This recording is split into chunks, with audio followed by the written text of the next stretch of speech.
तो आज हम लोग पढ़ेंगे कि rules for distribution of charge in a circuit of capacitor. यानी कहने का मतलब क्या है कि ये distribution of charge from the battery to a capacitor circuit is very important in order to solve the capacitor circuit problem. Capacitor circuit problem को solve करने के लिए डिस्ट्रीब्यूशन ऑफ चार्ज का आना बहुत ज़रूरी है और डिस्ट्रीब्यूशन ऑफ चार्ज का कुछ रूल्स होता है जिसको कि हम लोग फॉलो करके कैपेसिटर सर्किट में चार्ज को डिस्ट्रीब्यूट करते हैं। और ये rules of distribution of charge capacitor circuit के प्रॉब्लम में बहुत यूजफुल होता है। ठीक है, इसको हम लोग बराबर यूज करते हैं। तो आइए हम लोग समझते हैं कि डिस्ट्रीब्यूशन ऑफ चार्ज का क्या नियम है। तो यहाँ पर हम क्या किए हैं कि एक सर्किट कंसीडर किए हैं। ये पूरा सर्किट एक रैंडम सर्किट है। ये पूरा एक रैंडम सर्किट है जिसमें कि हम ड्रॉ किए हैं 3 capacitor C1, C2 and C3। ठीक है, और हम इसके क्रॉस क्या कर दिए हैं, एक बैटरी को कनेक्ट कर दिए हैं जिसका पोटेंशियल डिफरेंस क्या है, V है। ठीक है, अब हमको क्या करना है कि हमको चार्ज डिस्ट्रीब्यूट करना है। ठीक है, तो चार्ज डिस्ट्रीब्यूट कैसे करते हैं, ध्यान से देखिए। एक C1 है, एक C2 है, एक C3 है। ये C1, C2, C3 का एक नेटवर्क है और हम क्या किए हैं कि इस पॉइंट और इस पॉइंट के अक्रॉस हम एक बैटरी कनेक्ट कर दिए हैं। अब हमको चार्ज डिस्ट्रीब्यूशन करना है।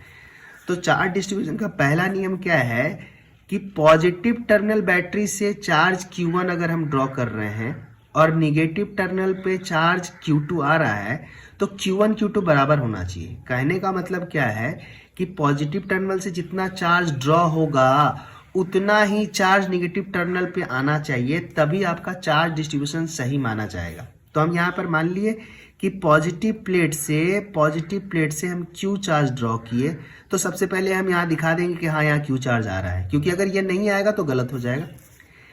सेकेंड रूल क्या है डिस्ट्रीब्यूशन ऑफ चार्ज करने के लिए कि हर नोड पे कंजर्वेशन ऑफ चार्ज वैलिड होना चाहिए। कहने का मतलब क्या है, ध्यान से देखिए। ये एक नोड है, यहाँ पर चार्ज क्या आ रहा है, यहाँ पे चार्ज आ रहा है Q। हम मान लिए कि इस वाले ब्रांच में चार्ज जो गया वो Q1 गया, तो डेफिनेट सा इसमें कितना जाएगा, कैपिटल Q माइनस Q1। तो हम इस नोड पे कंजर्वेशन ऑफ चार्ज को फॉलो किए हैं। इनकमिंग चार्ज कितना है, Q है। आउटगोइंग चार्ज का सम कितना है, आउटगोइंग चार्ज का सम है स्मॉल Q1 माइनस Q1, तो कैंसिल हो गया, बचा क्या, कैपिटल Q। यानी इनकमिंग चार्ज का सम और आउटगोइंग चार्ज का सम क्या होना चाहिए, बराबर होना चाहिए। हर नोड पे इनकमिंग सम का चार्ज और आउटगोइंग सम का चार्ज बराबर होना चाहिए। अगर ऐसा नहीं है तो आपका डिस्ट्रीब्यूशन ऑफ चार्ज गलत है। तो दूसरा नियम भी फॉलो करना चाहिए कि हर नोड पे कंजर्वेशन ऑफ चार्ज वैलिड होना चाहिए। तो ध्यान से देखिए, उसी को हम फॉलो करते हुए हम आगे बढ़ते हैं। तो इस पॉजिटिव टर्मिनल से हम चार्ज को डिस्ट्रीब्यूट करना शुरू किए हैं। डिस्ट्रीब्यूट करते करते हम यहाँ पर पहुंचे। अब यहाँ पर एक नोड आ गया। अब नोड क्या होता है भैया, तो ध्यान से देखिए, ये एक ब्रांच है, ये भी एक ब्रांच है, ये भी एक ब्रांच है। जहाँ 2 से ज्यादा ब्रांच मीट करता है उसको हम लोग नोड बोलते हैं। तो ये नोड है। तो हम क्या किए, यहाँ पर Q चार्ज आ रहा था, हम मान लिए कि इस ब्रांच में Q1 चार्ज गया, तो बाकी बचा हुआ चार्ज इसमें जाएगा, तो कैपिटल Q माइनस Q1।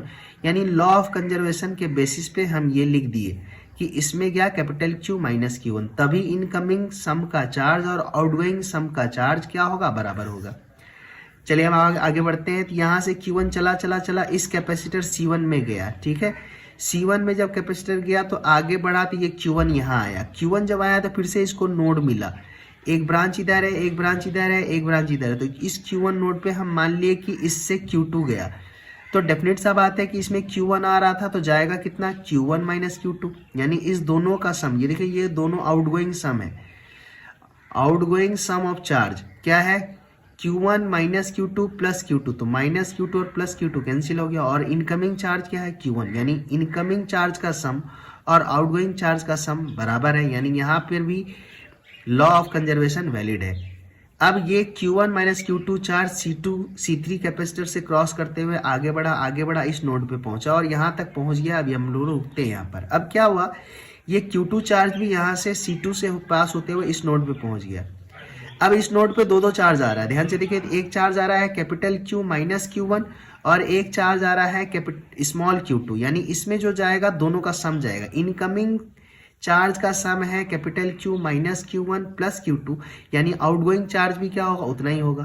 तो capital Q minus Q1 plus Q2, यानी इस नोड पे फिर से अब दो चार्ज आ रहा है, एक चार्ज ये आ रहा है और एक चार्ज इधर से आ रहा है। ध्यान से देखिए, ये माइनस Q2 है, ये प्लस Q2 है, यानी ये दोनों जब ऐड होगा तो ये कैंसिल आउट हो जाएगा। ये प्लस Q1 है, ये माइनस Q1 है, दोनों ऐड होगा तो ये भी कैंसिल हो जाएगा। फाइनली बचेगा क्या, Q बचेगा। तो ध्यान से देखिए, पॉजिटिव टर्मिनल से हम Q चार्ज को भेजे थे तो नेगेटिव टर्मिनल पे चार्ज Q ही आया, यानी पहला भी वैलिड हो गया कि हाँ, पॉजिटिव टर्मिनल से जितना चार्ज ड्रॉ करेगा उतना ही निगेटिव टर्मिनल पे चार्ज आना चाहिए, तभी आपका डिस्ट्रीब्यूशन ऑफ चार्ज सही है। अब ध्यान से देखिए, एक चीज और है कि अगर C1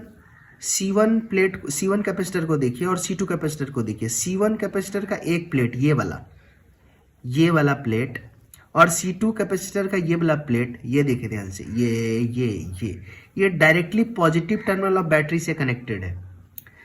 तो इस पे चार्ज कितना है, Q1, और इस वाले चार्ज पे क्या कर देते हैं हम लोग, इंड्यूस कर देते हैं, तो ये माइनस Q1 हो गया। इस प्लेट कैपेसिटर को देखिए, इस प्लेट पे चार्ज Q2 आया तो इसके सामने वाले प्लेट पे माइनस Q2 चार्ज इंड्यूस हो जाता है। क्यों, क्योंकि total charge on the capacitor क्या होता है, 0 होता है। ठीक है, तो हम क्या कह रहे हैं कि जो कैपेसिटर का टर्मिनल बैटरी के पॉजिटिव टर्मिनल से डायरेक्टली कनेक्टेड है, उसका सम ऑफ चार्ज क्या होना चाहिए, उसका सम ऑफ चार्ज जो होना चाहिए वो पॉजिटिव होना चाहिए। ठीक है, तो ध्यान से देखिए, इस वाले प्लेट पे चार्ज क्या है, Q1 है, और इस वाले प्लेट पे चार्ज क्या है, माइनस Q2 है। ठीक है, और दोनों का सम अगर हम करें तो वो क्या आएगा, Q1 माइनस Q2 आएगा, Q1 माइनस Q2 आएगा। तो Q1 माइनस Q2 का सम जो होना चाहिए वो ग्रेटर देन 0 होना चाहिए। और एक चीज ध्यान से देखिए, ये वाला प्लेट जो है C3 का, ये वाला प्लेट जो है, इस पे Q1 माइनस Q2 चार्ज आ रहा था, तो इसके सामने वाले प्लेट पे चार्ज इंड्यूस कर देंगे, तो minus bracket start Q1 minus Q2। अब ये वाला प्लेट जो है ये डायरेक्टली कनेक्टेड है निगेटिव टर्मिनल ऑफ बैटरी से, और ये C2 का ये वाला प्लेट भी डायरेक्टली कनेक्टेड है किससे, निगेटिव टर्मिनल ऑफ बैटरी से। यानी कहने का मतलब, जो प्लेट डायरेक्टली कनेक्टेड है निगेटिव टर्मिनल ऑफ बैटरी से, उस सारे प्लेट्स का चार्ज का सम क्या होना चाहिए, निगेटिव होना चाहिए, यानी लेस देन 0 होना चाहिए। अब ध्यान से देखिए, यहाँ माइनस Q1 है और ये हो जाएगा प्लस Q2 और ये हो जाएगा Q2, यानी सम क्या हो जाएगा, सम हो जाएगा Q2 माइनस Q1 और plus Q2, minus Q1 plus Q2, और ये हो गया, सॉरी ये तो माइनस Q2 है तो ये माइनस Q2 हो गया, तो माइनस Q2 और प्लस Q2 कैंसिल हो गया, यानी चार्ज क्या आ गया, माइनस Q1, और ये लेस देन 0 है। ठीक है, और क्या होना चाहिए, और ध्यान से देखिए, इस प्लेट, ये सारे प्लेट को देखिए, ये वाला प्लेट, ये वाला प्लेट और ये वाला प्लेट, कैपेसिटर का ये वाला प्लेट, C1 का ये वाला प्लेट, C3 का ये वाला प्लेट और C2 का ये वाला प्लेट, ये वो सारा प्लेट है जो कि बैटरी से डायरेक्टली कनेक्टेड नहीं है, और ऐसे प्लेट्स को हम लोग आइसोलेटेड प्लेट कहते हैं। तो जब भी हम लोग डिस्ट्रीब्यूशन ऑफ चार्ज करते हैं तो ये ध्यान में रहना चाहिए कि जो प्लेट डायरेक्टली कनेक्टेड नहीं है बैटरी से, वो सारे प्लेट पे चार्ज का सम 0 होना चाहिए। देखिए, इस वाले प्लेट पे चार्ज कितना है, माइनस Q1, इस वाले प्लेट पे चार्ज क्या है, Q1 माइनस Q2, यानी ऐड कर रहे हैं, प्लस Q1 माइनस Q2। इस वाले प्लेट पे चार्ज कितना है, Q2, तो प्लस Q2 कर दिए, तो क्या हो गया, ये प्लस Q2 और माइनस Q2 कैंसिल आउट हो गया, प्लस Q1 माइनस Q1 क्या हो गया, कैंसिल आउट हो गया, 0 हो गया। यानी कहने का मतलब, sum of charge on isolated plate of each capacitor क्या होना चाहिए, 0 होना चाहिए।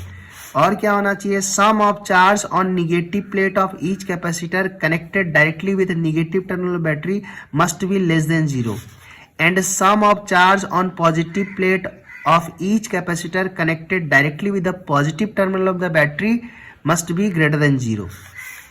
ये 3-4 पॉइंट, अगर 5 पॉइंट जो हम लिखे, ये पांचों पॉइंट आप अगर ध्यान में रखते हैं तो आप किसी भी सर्किट में चार्ज को डिस्ट्रीब्यूट कर सकते हैं सही सही।